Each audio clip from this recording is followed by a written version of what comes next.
Hi, നമസ്കാരം. ഞാൻ മുഹമ്മദ്. ഇന്ന് ഞാൻ നിങ്ങൾക്ക് വേണ്ടി പരിചയപ്പെടുത്തുന്നത് ഒരു പലർക്കും അറിയായിരിക്കും, ഒരു ചികിത്സാ രീതിയെക്കുറിച്ചാണ്. ഹിജാമ എന്ന് പറയും ഇവിടുത്തെ. ഇപ്പോൾ ഞങ്ങൾ നിൽക്കുന്നത് സൗദിയിലാണ്. സൗദിയിലെ അതിനെ ഹിജാമ എന്ന് പറയും. നമ്മുടെ നാട്ടിൽ അതിന് കൊമ്പ് വയ്ക്കൽ എല്ലാവർക്കും പരിചയം ഉണ്ടാവണമെന്നില്ല. കുറേ പേർക്കെങ്കിലും ചിലപ്പോൾ അറിയാൻ പറ്റുമായിരിക്കും ആ ഒരു ചികിത്സാ രീതിയെക്കുറിച്ച്. നമ്മുടെ കൂടെ ഇന്ന് ഇതുമായിട്ട് ഇതിൻ്റെ കാര്യങ്ങൾ പങ്കുവയ്ക്കാൻ നമ്മുടെ കൂടെ വന്നിട്ടുള്ളത് ഷിഫ ഹിജാമ, അതിൻ്റെ എല്ലാമായ ഫിറോസ് ഖാൻ അവരാണ്. അപ്പോൾ അവരോട് നമുക്ക് ഇതിൻ്റെ കൂടുതൽ ഡീറ്റെയിൽ നമുക്ക് ചോദിച്ചറിയാം. നമസ്കാരം. നിങ്ങൾ നാട്ടിലെവിടെയാണ്? നിലമ്പൂരാണ്. ഫിറോസ് ഖാനാണ് പേര്.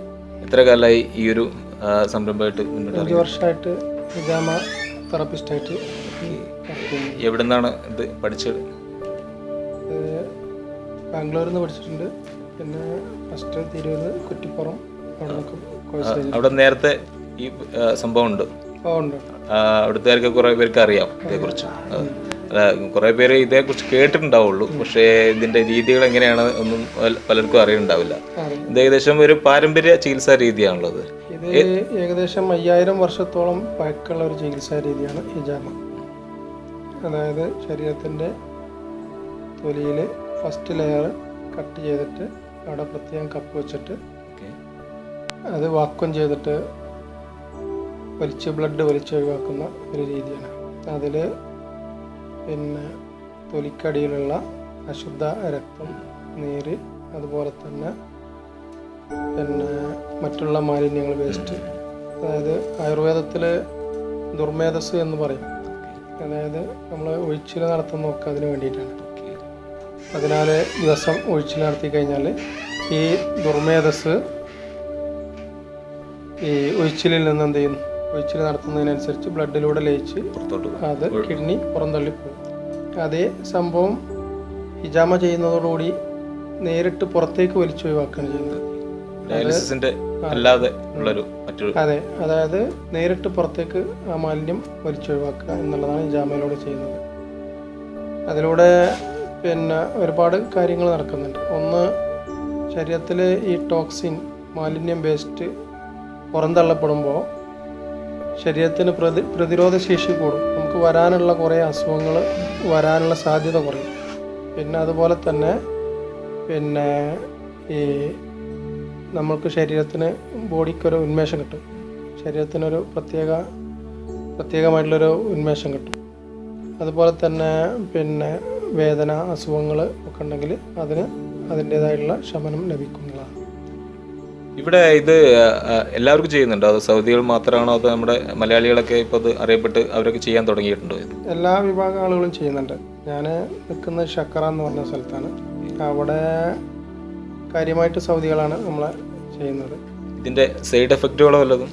സൈഡ് എഫക്റ്റ് ഇതിന് തീരെ ഇല്ലാത്തൊരു ചികിത്സയാണ് ഹിജാമ. ആർക്കെങ്കിലും എന്തെങ്കിലും ബുദ്ധിമുട്ടുകൾ ചെയ്യുന്ന സമയത്ത് ചെറിയ തലകറക്കോ അങ്ങനെ എന്തെങ്കിലും ചെറിയ പ്രശ്നങ്ങളൊക്കെ ഉണ്ടാവും. ബ്ലഡ് കാണുമ്പോൾ തലകറക്കമുള്ള ആളുകളൊക്കെ ഉണ്ടെങ്കിൽ അങ്ങനത്തെ പ്രശ്നങ്ങളൊക്കെ ഉണ്ടാവും. കാര്യമായ ബുദ്ധിമുട്ടുകളൊന്നുമില്ല.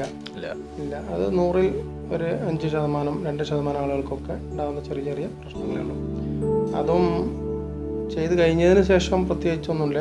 ചെയ്യുന്ന സമയത്ത് ചില ആളുകൾക്ക് ചെറിയ പ്രശ്നങ്ങളൊക്കെ ഉണ്ടാകാറുണ്ട്. അതും അപൂർവമായിട്ട് ഉണ്ടാവുള്ളൂ. അതുകൊണ്ട് വേറെ ബുദ്ധിമുട്ടുകളൊന്നുമില്ല. ഇതിപ്പോ എല്ലാവരും ആവശ്യപ്പെട്ട് ഒരുപാട് പേര് വരുന്നുണ്ട്. എല്ലാ രാഷ്ട്രീയക്കാരും ചെയ്യുന്നുണ്ട്. സൗദികളായിരിക്കും കൂടുതൽ. അവർക്ക് പണ്ടേ പാരമ്പര്യമായിട്ട് അവർക്ക് അറിയാവുന്ന. എത്ര വർഷത്തോളം ഏകദേശം ഇതിന്റെ ഒരു ചെയ്തു വരുന്നുണ്ട്? ഇപ്പൊ ഇവിടെ 5 വർഷത്തോളമായിട്ട് സൗദിയിൽ നിങ്ങളിവിടെ ചെയ്തു വരുന്നുണ്ട്. സൗദിയിൽ തന്നെ പഠിച്ചത് നാട്ടിൽ നിന്ന്? നാട്ടിൽ നിന്നാണ്. ഇത് പാരമ്പര്യ ചികിത്സാ രീതി, ഇത് ഏതെങ്കിലും യുനാനി അങ്ങനെ ഏതെങ്കിലും ഒരു ഇതായിട്ട് ബന്ധപ്പെട്ട ചികിത്സ? യുനാനിയിൽ ഇത് ചികിത്സിക്കുന്നുണ്ട്, പക്ഷേ ഇത് യുനാനിയുടെ ഒരു ചികിത്സയായിട്ടൊന്നല്ല. കാരണം 5000-ഓളം വർഷം പഴക്കണ്ടെന്ന് പറയുമ്പോൾ യുനാനിയുടെക്കാൾ മുമ്പ് തന്നെ ഇതെന്തെന്ന് ഒരു ചികിത്സാ രീതിയായിട്ട് തുടർന്ന് വരുന്ന ഒരു രീതിയാണ്. അത് എൻ്റെ ഒരു അഭിപ്രായത്തിൽ എന്താണെന്ന് വെച്ച് കഴിഞ്ഞാൽ, കുട്ടി നല്ലതാണെങ്കിൽ ഉപ്പ പറയും എൻ്റെതാണ്, ഉമ്മ പറയും എൻ്റെതാണ്. അപ്പോൾ അത് ചികിത്സാ രീതി എന്നുള്ള രീതിക്ക് അക്യുപഞ്ചറുകാർ ചെയ്യുന്ന ആളുകൾ അവരുടേതായിട്ട് ഇത് ചെയ്യുന്നുണ്ട്. യുനാനിക്കാർ അവരുടേതായിട്ടുള്ള രീതി ചെയ്യുന്നുണ്ട്. ട്രെയിനിങ്ങും പരിശീലനവും കൊടുക്കുന്നുണ്ട്. അതല്ലാതെ ഹിജാമ എന്നുള്ള ഒരു വകുപ്പായിട്ട് തന്നെ എന്ത് ചെയ്യുന്നുണ്ട്, സെപ്പറേറ്റ് ആയിട്ട് ഒരു ചികിത്സാ രീതി തന്നെ നിലവിലുണ്ട്. ഇത് ഹിജാമ എന്ന് പറയുന്ന അറബി നിയമമാണ്, അറബിയിലാണ്. അതായത് ഇത് പ്രവാചകൻ സല്ലല്ലാഹു അലൈഹി വസല്ലമയോട് പിന്നെ ഈ ഇസ്രാ മിറാജ് സംഭവത്തിന് സന്ദർഭത്തിൽ 7 ആകാശങ്ങളിലേക്കും അങ്ങനെ ഓരോ ആകാശങ്ങൾ കടന്നു പോകുമ്പോൾ അവിടെയുള്ള മലക്കുകൾ പിന്നെ പ്രവാചകൻ സല്ലല്ലാഹു അലൈഹി വസല്ലമയോട് പറയുന്നുണ്ട്, പ്രവാചകനോട് ഹിജാമ ചെയ്യാൻ കൽപ്പിക്കുകയും ഉമ്മത്തിനോട് അത് ചെയ്യാൻ നിർദ്ദേശിക്കുകയും ചെയ്യുന്നുണ്ട്. നിങ്ങളുടെ ഉമ്മത്തിനോട് ഹിജാമ കണിശമാക്കുക എന്നൊക്കെ പറയുന്നുണ്ട്. ഇതിൽ എനിക്ക് പറയാനുള്ളത് എന്താണെന്ന് വെച്ച് കഴിഞ്ഞാൽ, സുന്നത്തായിട്ടുള്ള ഒരു ചികിത്സാ രീതി തുടരുന്നതോടുകൂടി സുന്നത്തായ ഭക്ഷണ രീതിയും സുന്നത്തായിട്ടുള്ള ജീവിതചര്യയും അനുഷ്ഠിക്കുമ്പോഴേ അത് പൂർണ്ണമാവുള്ളൂ. കാരണം എന്താണെന്ന് വെച്ച് കഴിഞ്ഞാൽ നമ്മൾ ഈ അതിന് വിരുദ്ധമായിട്ട് ജീവിക്കുമ്പോൾ വീണ്ടും നമ്മളെ ശരീരത്തിൽ കൂടുതൽ ടോക്സിൻ അടിഞ്ഞുകൂടുകയും ഒക്കെ ഇങ്ങനെ ചെയ്തുകൊണ്ടേയിരിക്കും. അപ്പോൾ അത് വരാതിരിക്കാൻ എന്ത് ചെയ്യണം?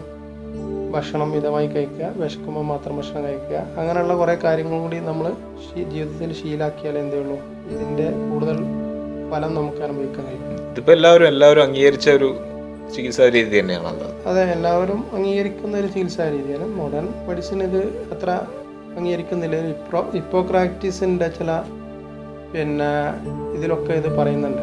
അതായത് ആധുനിക വൈദ്യശാസ്ത്രത്തിൻ്റെ പിതാവായിട്ടുള്ള ഹിപ്പോക്രാറ്റീസ് അദ്ദേഹത്തിൻ്റെ ഗ്രന്ഥങ്ങളൊക്കെ ഇതിനെ കുറിച്ചിട്ട് എന്ത് ചെയ്യുന്നുണ്ട്, പ്രതിപാദിക്കുന്നുണ്ട്.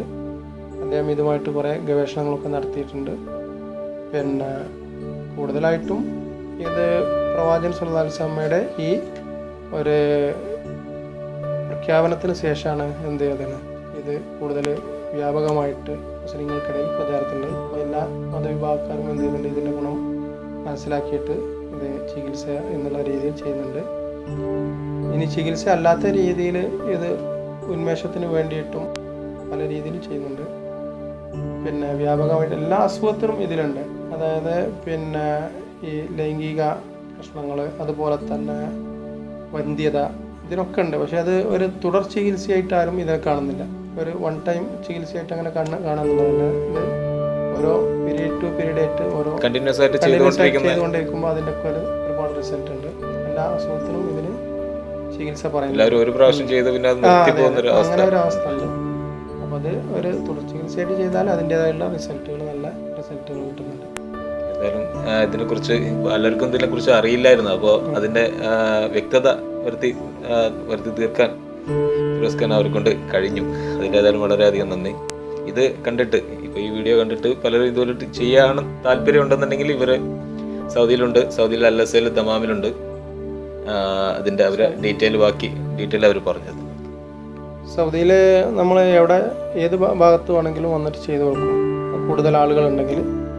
അപ്പോൾ അതിന് നിങ്ങൾ മുൻകൂട്ടി ഫോൺ ചെയ്ത് അറിയിക്കുകയാണെങ്കിൽ, അല്ലെങ്കിൽ വാട്സപ്പ് നമ്പറിൽ ബന്ധപ്പെടുകയാണെങ്കിൽ നമ്മൾ നിങ്ങൾക്ക് ഡേറ്റ് തരും. ആ സമയത്ത് കൂടുതൽ ആളുകളുണ്ടെങ്കിൽ നിങ്ങൾ ബന്ധപ്പെടാം. 0553379837 ഇതാണ് ഇതിൽ വാട്സപ്പ് നമ്പറും അതുപോലെ തന്നെ മൊബൈൽ നമ്പറും ഇത് തന്നെയാണ്. അതായത് 055333793837 ഇതിൽ ബന്ധപ്പെടുക. ഇതിൽ അതുപോലെ തന്നെ മറ്റൊരു ചികിത്സാ രീതിയായുള്ള കൊറിയൻ ചികിത്സാ രീതിയുണ്ട്, സുജോക് തെറാപ്പി. അത് നിങ്ങൾക്ക് സ്വന്തം പ്രാക്ടീസ് ചെയ്യാവുന്ന സംഗതിയാണ്.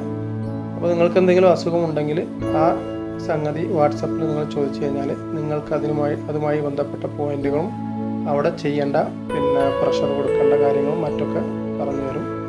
അപ്പോൾ ആർക്കെങ്കിലും അസുഖങ്ങളൊക്കെ ഉണ്ടെങ്കിൽ അതുമായി ബന്ധപ്പെട്ട സംശയങ്ങളൊക്കെ ഉണ്ടെങ്കിലും വാട്സപ്പിൽ ബന്ധപ്പെടാം. നമ്മൾ ഒഴിവിനനുസരിച്ച് നിങ്ങൾക്ക് അതുമായിട്ട് ബന്ധപ്പെട്ട നിർദ്ദേശങ്ങൾ, സൗജന്യമായിട്ടുള്ള നിർദ്ദേശങ്ങൾ തരും. ഇതുവരെ നമ്മുടെ ഇത്ര ഒരു സംശയങ്ങൾ ഒരുപാടുണ്ടായിരുന്നു. അപ്പോൾ അതൊക്കെ ഒന്ന് തീർത്ത് തന്ന് ഇനി പലർക്കും ചിലപ്പോൾ ഇതിനോട് ബന്ധപ്പെട്ട് എന്തെങ്കിലും ആവശ്യങ്ങൾ ഉണ്ടെന്നുണ്ടെങ്കിൽ അവരെ ഫോൺ നമ്പർ തന്നിട്ടുണ്ട്. ഓക്കെ, അപ്പോൾ ബന്ധപ്പെട്ടതിന് വളരെയധികം നന്ദി.